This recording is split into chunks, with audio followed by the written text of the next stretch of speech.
राधे राधे। महाराज जी के YouTube channel को subscribe करें और बेल आइकन को दबाएं, जिससे कि आप किसी भी हरी चर्चा को मिस ना कर पाएँ। साथ ही वीडियो को सभी के साथ ज़्यादा से ज़्यादा शेयर करें। राधे राधे।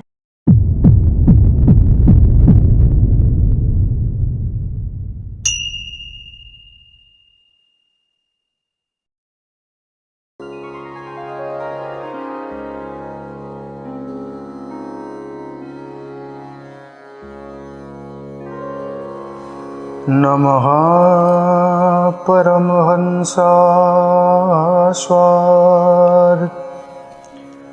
चरणकमलचिन्मकरन्दाय भक्तजनमानसनिवासाय श्रीमद्रामचन्द्राय अहं हरे तव पादैकमूल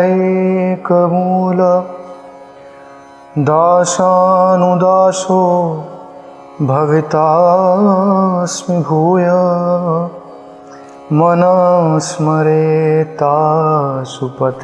गुणास्ते गृणीते वाक्कर्म करोतु काय अज्ञानतिमिरान्धस्य ज्ञानाञ्जनशलाकया चक्षुरुन्मीलितं येन तस्मै श्रीगुरुवे नमः। जय जय श्री राधारमण, जय जय नवल किशोर,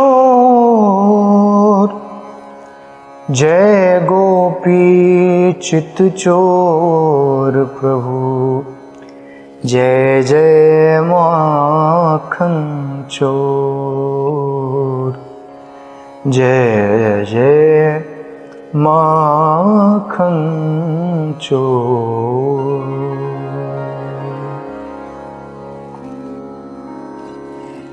जय श्री कृष्ण। आनंद कंद प्रेम प्रतिमूर्ति जगत मूलाधार श्री श्रीनाथ जी महाराज ठाकुर श्री बांके बिहारी लाल एवं युगल स्वरूप के सुकोमल पद पंकज में कोटि कोटि प्रणाम।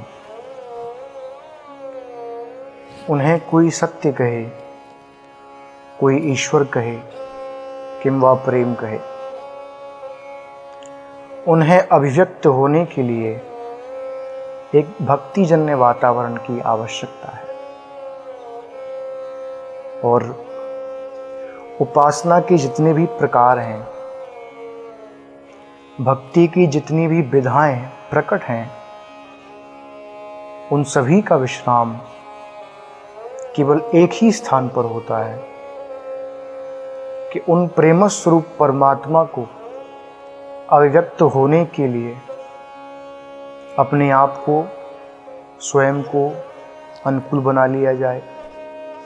उनके जैसे वह चाहते हैं वैसा ही आचरण हम करें, उनके अनुकूल वातावरण हम बनाएं।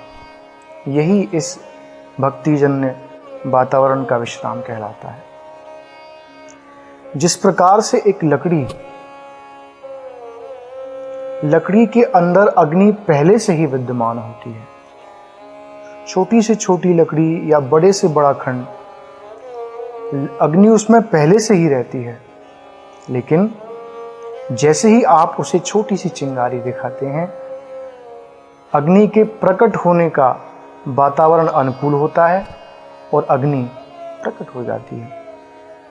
ठीक उसी प्रकार जब श्री हरि के अनुकूल वातावरण उपलब्ध हो जाता है तो वह परम देव, वह प्रेम देव प्रकट होकर के अपनी अनुभूति इस जीव को कराते हैं। तभी तो शायद कहा गया कि आनुकूल्येनु कृष्णानुशीलनम सभक्ति उत्तम। जब कोई भी प्राणी, जब कोई भी मनुष्य इस संसार में जन्म लेकर के आता है, there are many possibilities, infinite possibilities in his or her life to be something, to go somewhere, to achieve something, to do something. तो सभी के जीवन में अलग अलग और अनंत संभावना है, लेकिन हम और आप सभी के जीवन में एक संभावना बिल्कुल एक जैसी है, और वह श्री हरि को जान लेने की संभावना, मेरे ठाकुर को प्राप्त कर लेने की संभावना। लेकिन वह संभावना तब तक केवल संभावना ही रह जाती है जब तक उस पॉसिबिलिटी को, एक्चुअलिटी की, वास्तविकता की यात्रा करने के लिए वातावरण समुपलब्ध ना हो पाए, अनुकूल वातावरण ना मिल पाए। और वह वातावरण केवल और केवल प्रेम के साथ ही घटित हो सकता है। जब प्रेम के साथ श्री हरि आपके ऊपर, आपकी जीवन यात्रा में कृपा करते हैं, प्रेम के कारण ही तो ठाकुर जी प्रकट होते हैं। और बहुत सी कथाओं में हमने आपने श्रवण भी किया है। और गोस्वामी जी तो मानस में यही लिखते हैं, हरि व्यापक सर्वत्र समाना, प्रेमुति प्रगट हो ही में जाना। उनको केवल प्रेम से ही पाया जा सकता है, उनको केवल प्रेम में ही बांधा जा सकता है।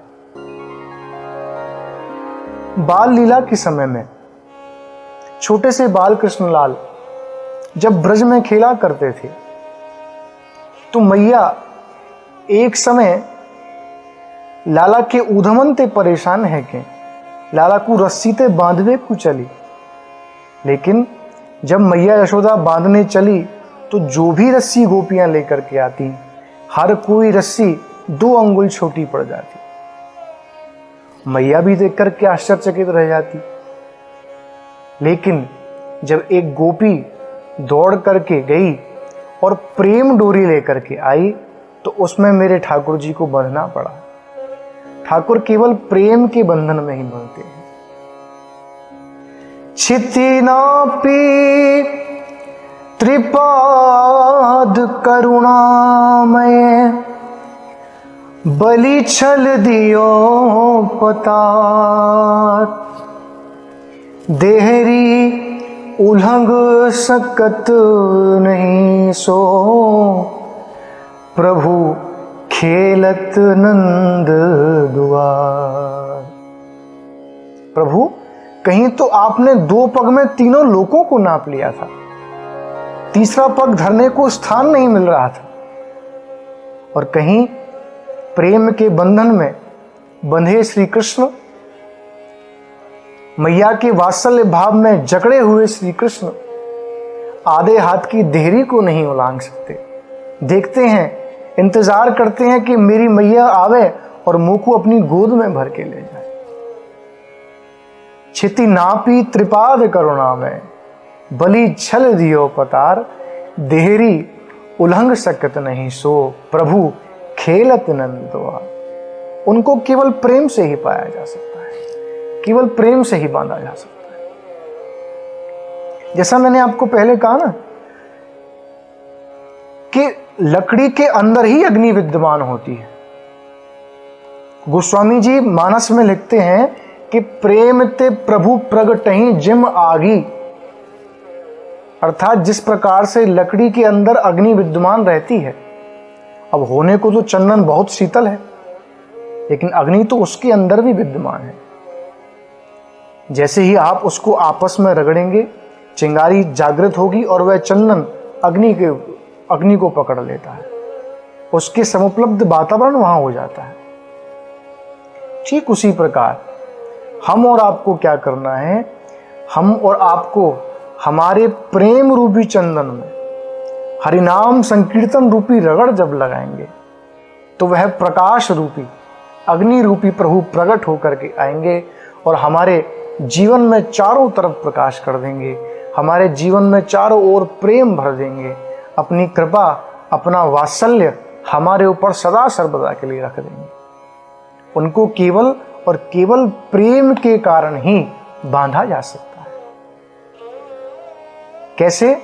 जिस प्रकार से गोपियों ने बांधा था, जिस प्रकार की भक्ति, जिस प्रकार का प्रेम गोपियों ने ठाकुर जी के साथ किया था। क्यों? क्योंकि गोपियां ठाकुर जी को जो प्रेम करती थी उसमें गोपियों का कहीं कोई स्वार्थ नहीं था। जो भी कार्य करना है, दधी बिलोनी है तो वह ठाकुर जी के लिए, आंगन में बुहारी लग रही है तो वह ठाकुर जी के लिए, धान कूटा जा रहा है तो वह भी ठाकुर जी के लिए है, यमुना जल भर करके ला रही हैं तो वो सब ठाकुर जी के लिए। बंधुओं, मेरे कहने का भाव बस इतना सा कि जो भी कार्य है वह केवल और केवल अपने प्रियतम के सुख के लिए है। वह सच्चा प्रेम है, वही सच्ची भक्ति है। इस संसार में प्रेम संभव ही नहीं है। हाँ, मैं ठीक कहता हूं, इस संसार में प्रेम संभव ही नहीं है। क्यों? क्योंकि इस संसार में कोई भी व्यक्ति, कोई भी जीव विषय शुद्ध नहीं है। किसी ना किसी को सब किसी से लालसा बंधी हुई है, कुछ ना कुछ याचना करना चाहते हैं, अपना स्वार्थ सिद्ध करना चाहते हैं। इसीलिए संसार में प्रेम संभव नहीं है। हाँ, यदि अपने प्रेम की सार्थकता चाहते हो तो विशुद्ध भाव से गोपियों की तरह ठाकुर जी से प्रेम करो। जब गोपियों की तरह ठाकुर जी से प्रेम करेंगे तो ठाकुर जी जल्दी से जल्दी प्रसन्न होकर के अपनी कृपा हमारे ऊपर करते हैं। गोपियां मनसा वाचा कर्मणा भक्ति के, प्रेम के शुद्ध सत्व में स्थापित थी। कोई भी कार्य करना है वो सब केवल अपने प्रियतम के सुख के लिए करना है। जब कोई भी संसारिक जीव किसी से प्रेम करता है तो वह, इसको आप केवल संसारिक दृष्टि से समझने का प्रयास करें। कोई भी संसारिक जीव जब एक दूसरे से प्रेम करते हैं, बहुत समय के लिए जब वह दूर हो जाते हैं, लेकिन बहुत समय निकलने के बाद जब वे आपस में मिलते हैं, विरहाग्नि में डूबा हुआ वह प्रेमी अपने प्रियतम को जाकर के जोर से गले लगाता है, जिससे वह अपने इस हृदय की अग्नि को शांत कर सके। यह जीव का स्वभाव है। अब उस समय आपके गले लगाने से आपके प्रियतम को सुख मिल रहा है या नहीं, या आपके गले में, हाथों में पड़े हुए आभूषण आपके प्रियतम को चुभ रहे हैं या नहीं, इस सब का कोई भान उस जीव को नहीं होता। वह तो केवल अपने सुख के लिए, अपनी अग्नि को शांत करने के लिए जाकर के अपने प्रियतम को गले लगा लेता है। लेकिन गोपियों का भाव ऐसा कभी भी नहीं था। वह एक एक कार्य बहुत सोच समझ करके, प्रेम में डूब करके और केवल अपने प्रियतम के सुख के लिया करती थी। श्रीमद् भागवत में वर्णन भी तो आया, यत्ते सुजात चरणाम बुरुहं स्तनेषु भीताशनै प्रियदधी महि कर्कशेषु। हे कन्हैया, हे कृष्ण, आप प्रातः काल गैया चरावे के काजे वन को निकल जाओ। आप गाय चराने के लिए निकल जाते हो। सारा दिन हम गोपियां आपके प्रेम में तड़पते हुए विरहाग्नि में जलती रहती हैं। लकड़ी जल कोयला भई, कोयला ते फिर राख, और मैं पापन ऐसी जली, न कोयला भई न राख। कन्हैया, आपके प्रेम की विरहाग्नि में हम ऐसे तड़पते रहते हैं, आपको देखने का मन करता है। लेकिन जब संध्याकालीन वेला में आप लौट कर के ब्रज में आते हैं, आपको देख करके इस मन को बड़ी शांति मिलती है। हाँ, हमारा भी मन होता है कि हम अपनी इस विरहाग्नि को शांत कर लें। कन्हैया, हमारा भाव बस इतना सा कि यत्ते सुजात चरणाम बुरुहम स्तनेषु। कन्हैया, आपके सुकोमल चरणों का जो निचला हिस्सा है, आपके चरणों का जो निचला भाग है, उसको हम अपने वक्षस्थल पर रखें। और ऐसे ही ना रखें, बहुत धीरे से रखें। क्यों? क्योंकि हमारे ये कठोर स्तन आपके सुकोमल चरणों में चुभ ना जाए। इसलिए आपके चरणों को अपने वक्षस्थल पर रख करके अपनी विरहाग्नि को हम शांत करें और आपकी कृपा, आपका प्रेम हमको मिलता रहे। इतना विशुद्ध भाव इन गोपियों का प्यारे, इसको समझना बहुत मुश्किल है। अब भला आप स्वयं सोचिए, जब कोई सांसारिक जीव किसी की अग्नि में तड़पता है, किसी के प्रेम में तड़पता है, तो क्या उसको इन सब बातों का भान होगा? जब वह अपने प्रियतम को देखेगा, उसको सुख मिलेगा, तो वो जाकर के तुरंत गले लगा लेगा। उस समय उसको कुछ ध्यान नहीं है कि प्रियतम को अच्छा लग रहा है या नहीं। लेकिन गोपियों को अपने इस गहरे प्रेम में इतना भान भी है कि कहीं मेरी किसी भी कार्य से मेरे प्रियतम को कहीं कोई कष्ट ना हो जाए। यत्ते सुजात चरणाम बुरुहम स्तनेषु। आपके सुकोमल चरण अपने वक्षस्थल पर रखने हैं, वो भी बहुत धीरे से, जिससे हमारे यह कठोर स्तन आपके श्री चरणों में चुभ ना जाए। प्यारे, आपका प्रेम हमको मिलता रहे।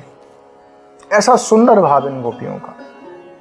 तो मेरे कहने का भाव, आप कैसे भी करके अपने मन को जितना हो सके संसार से दूर करके केवल और केवल ठाकुर जी से प्रेम करें।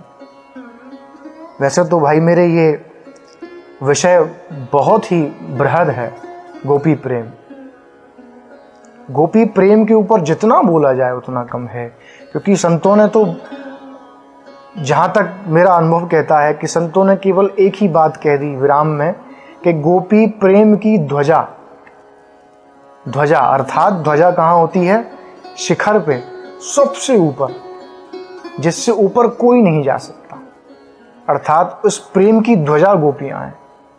उनके जैसा प्रेम आज तक कोई श्री हरि से नहीं कर पाया। शायद तभी तो श्री कृष्ण को यह कहना पड़ गया कि गोपियों, आपके प्रेम के कारण मैं बिक चुका हूं।